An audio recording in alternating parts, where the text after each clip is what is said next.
Veníamos hablando de los inconvenientes que podemos llegar a tener en los sistemas de riego localizados, y en ellos encontramos principalmente las obstrucciones, la necesidad de capacidad técnica, el manejo para reducir la salinización y el manejo del cuidado de evitar el lavado de nutrientes y deterioro en las instalaciones. Así también, en algunos casos el desarrollo radicular puede ser insuficiente, y esto hay que tener en cuenta a la hora de colocar los emisores. Claro, la distancia entre ellos, el caudal de estos emisores, ¿sí?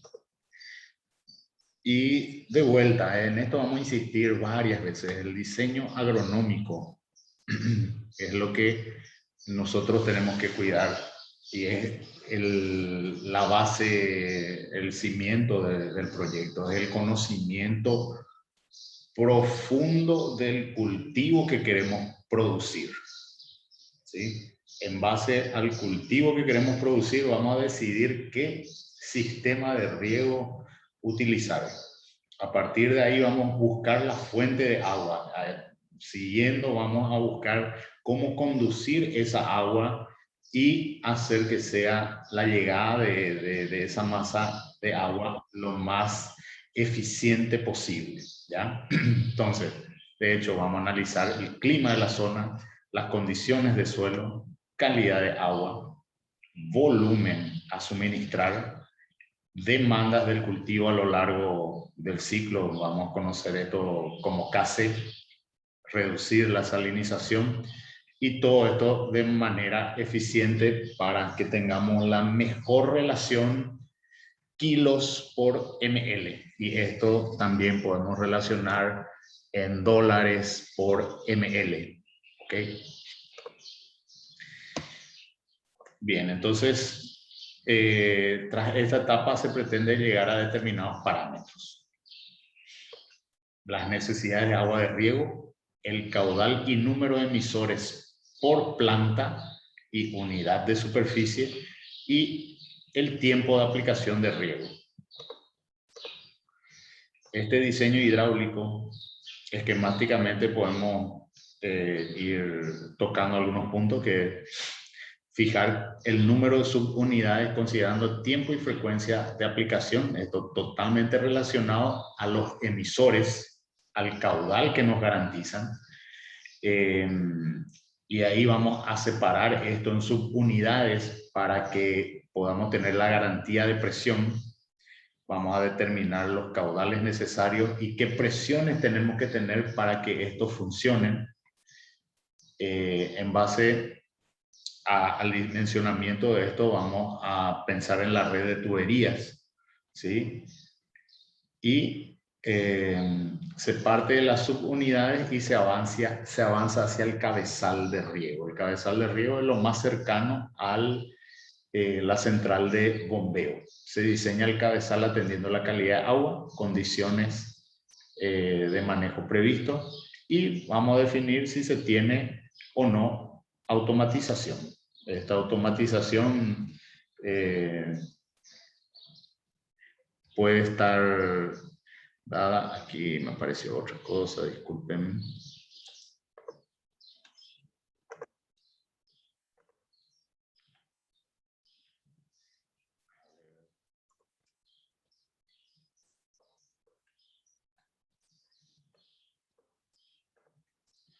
Aquí está. Ok.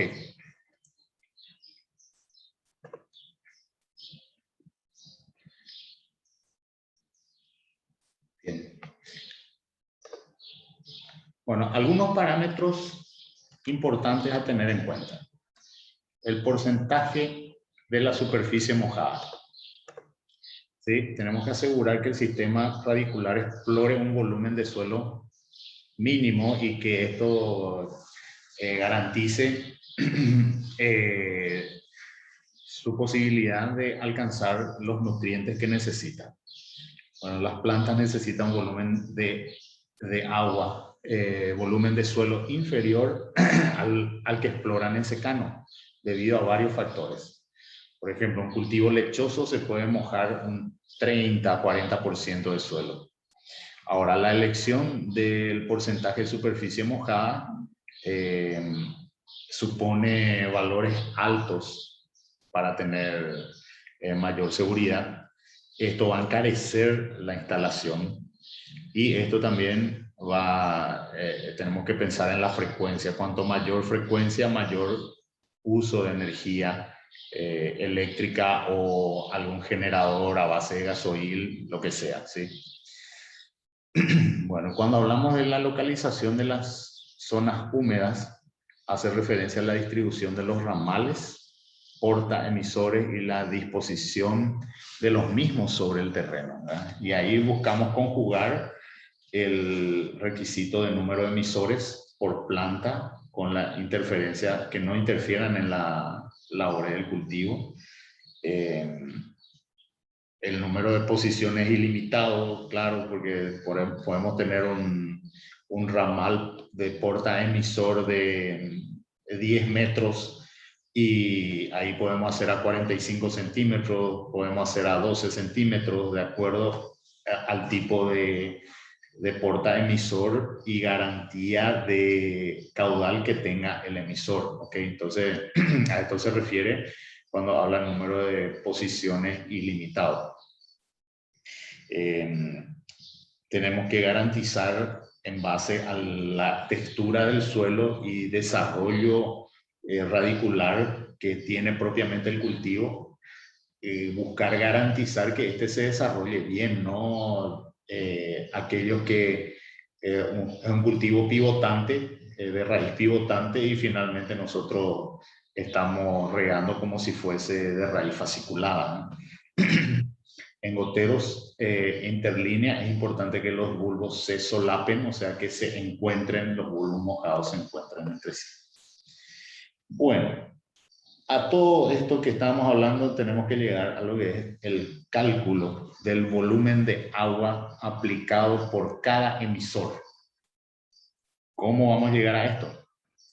Bueno, con esta fórmula que nos indica que nosotros tenemos que tener la evapotranspiración del cultivo en milímetros por día.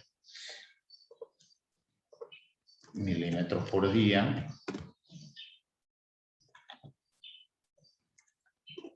Esto, como veíamos en algunos casos, son cálculos empíricos, ¿sí? Multiplicado por el coeficiente de reducción decimal, que es el KR. KR, coeficiente de reducción decimal. ¿Cómo alcanzamos esto? Ya les coloco aquí.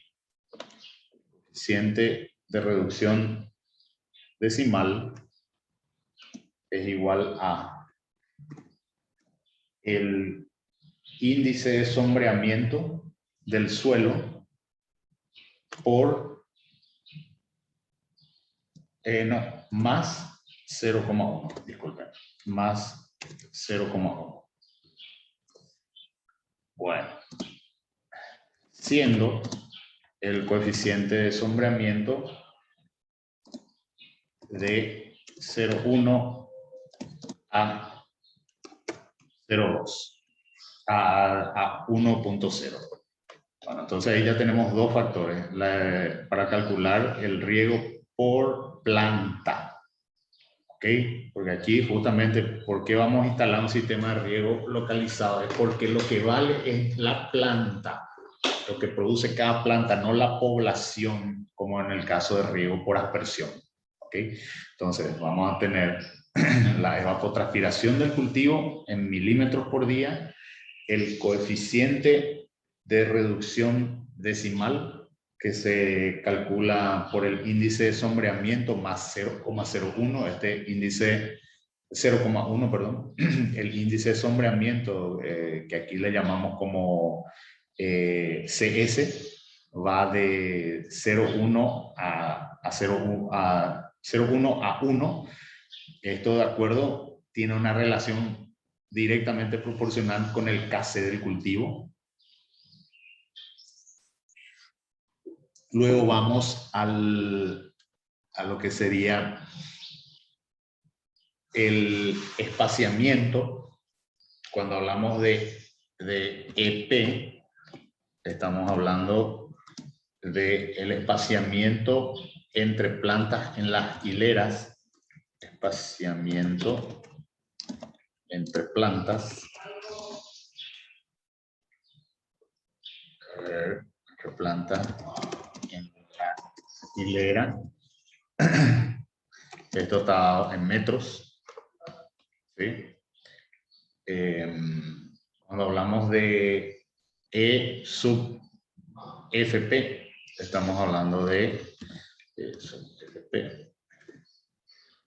Estamos hablando del espaciamiento entre hileras de planta.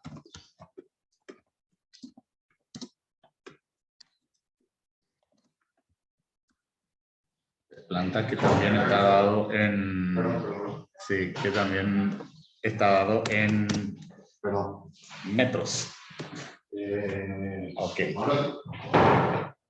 Bueno, finalmente con este vamos a ir a lo que es la eficiencia de irrigación, que es el E sub 1, E sub I, eficiencia de riego, que esto está en decimal, que en las clases pasadas, en las presentaciones pasadas habíamos hablado que tienen ustedes una tabla. Entonces con estos datos podemos calcular cuánto se necesita de riego por planta.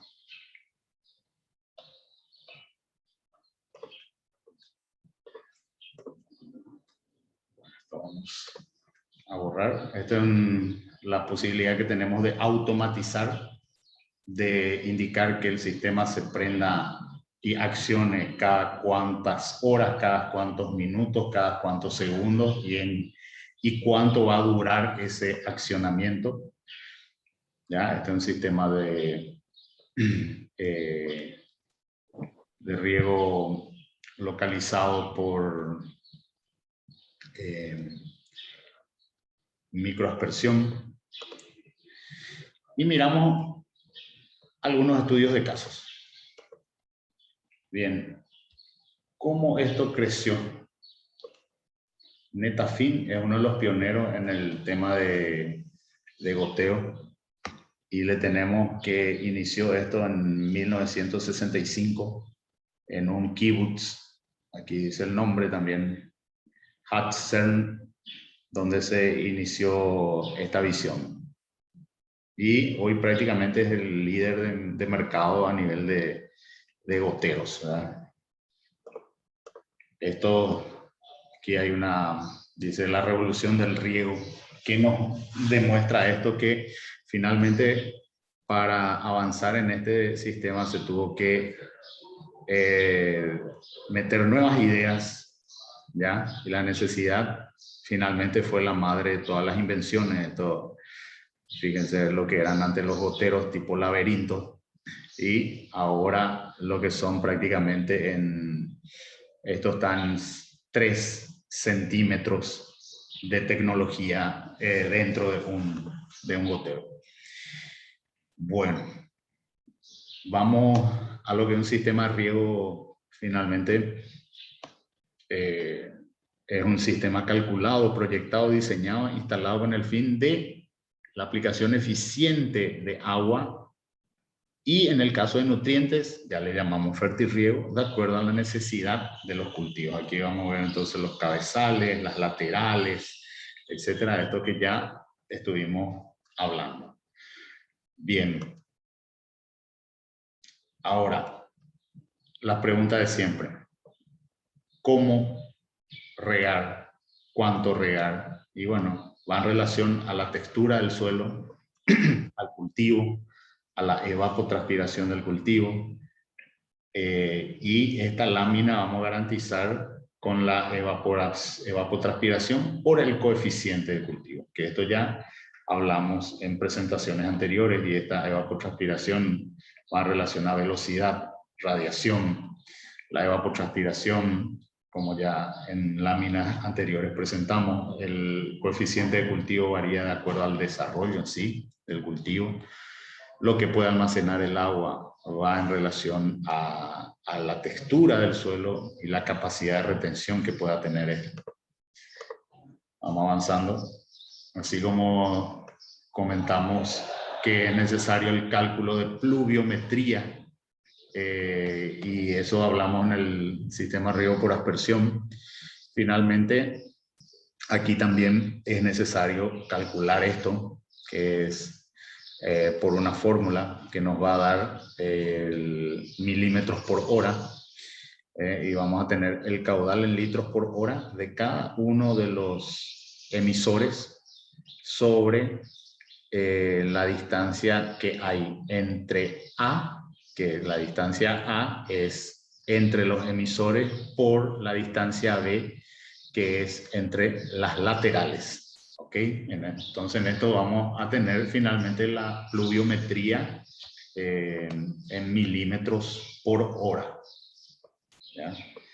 Bien, otros elementos que podríamos tener juntos y que pueden estar interconectados al sistema es la tensión del agua, que es la energía necesaria para liberar agua del suelo. Esta aumenta en la medida que el suelo se va secando, ¿sí? Y las medidas son en bares, o en kPa, en kilopascal. Aquí un ejemplo de tensiómetros, ¿sí? Por ejemplo, si tenemos de 0 a 10 kPa, el suelo está saturado o próximo a la saturación. 10 a 20 kPa, rango de humedad ideal, y de 20 kPa para arriba, agua progresivamente menos disponible por la planta. ¿Ok? Entonces esto es a la pregunta de cuándo regar, y tenemos posibilidad de tener aparatos que nos ayuden a esto. Bueno, si vamos a la aplicación de fertilizantes líquidos dentro del sistema, esto es posible hacer mediante el fertirriego, ¿sí? Y esto se puede hacer de forma parcelada y de forma eficiente, ¿sí? De acuerdo a la necesidad hídrica del cultivo, más la aplicación cuantitativa de nutrientes, de acuerdo a una agenda, por ejemplo, lunes, martes, miércoles, jueves, viernes, sábado, domingo. Y la fertirrigación indica lo siguiente: todos los días regamos. O en este caso estamos alternando. Lunes regamos, pero también fertirrigamos. El martes tuvimos una lluvia o está el suelo saturado, no es necesario regar. El miércoles se riega netamente con agua. Jueves quedó libre, no fue necesario regar. Y de vuelta el viernes se riega solo con agua, el sábado suelo saturado, y el domingo de nuevo se riega solo con agua. Ok, en este caso, puntualmente en un momento dado del cultivo se hizo la fertirrigación, no es que en todos los días o los días alternados se van regando con los fertilizantes. Bueno, este es un ejemplo para que veamos lo que es la fertilización continua y la necesidad de un cultivo. Por ejemplo, en el caso de maíz, y así como tenemos una relación del KC del cultivo, también de acuerdo a eso tenemos diferentes necesidades de los nutrientes en un momento dado.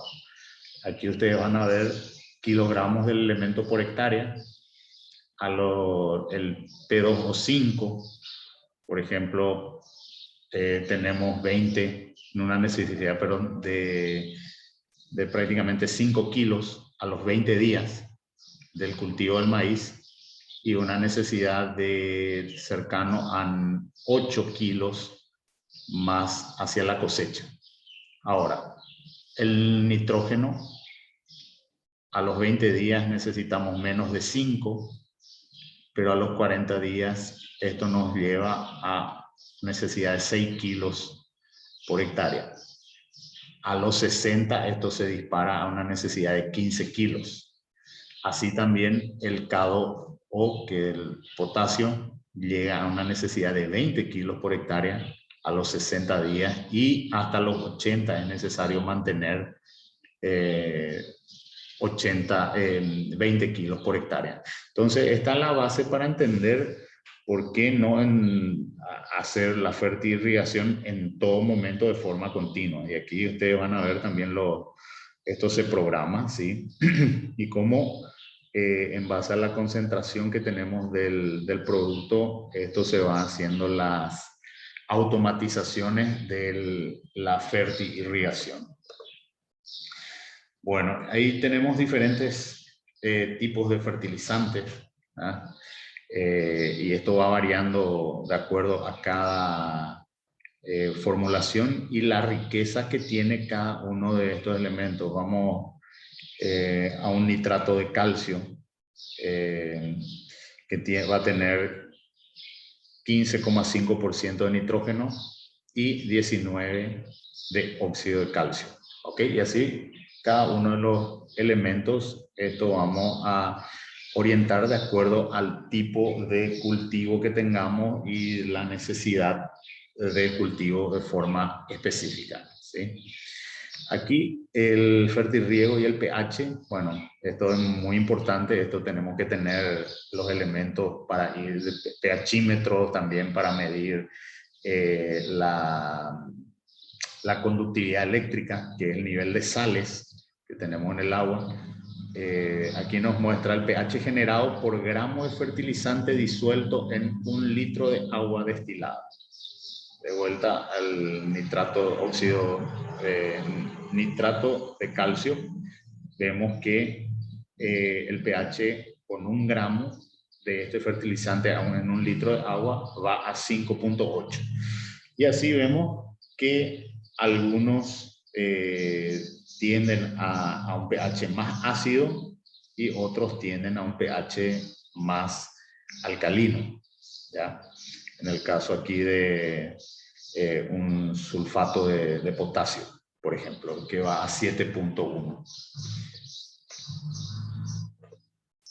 Bueno, otro tema muy importante de esta tabla de compatibilidad de mezclas seca y en tanques, ¿sí?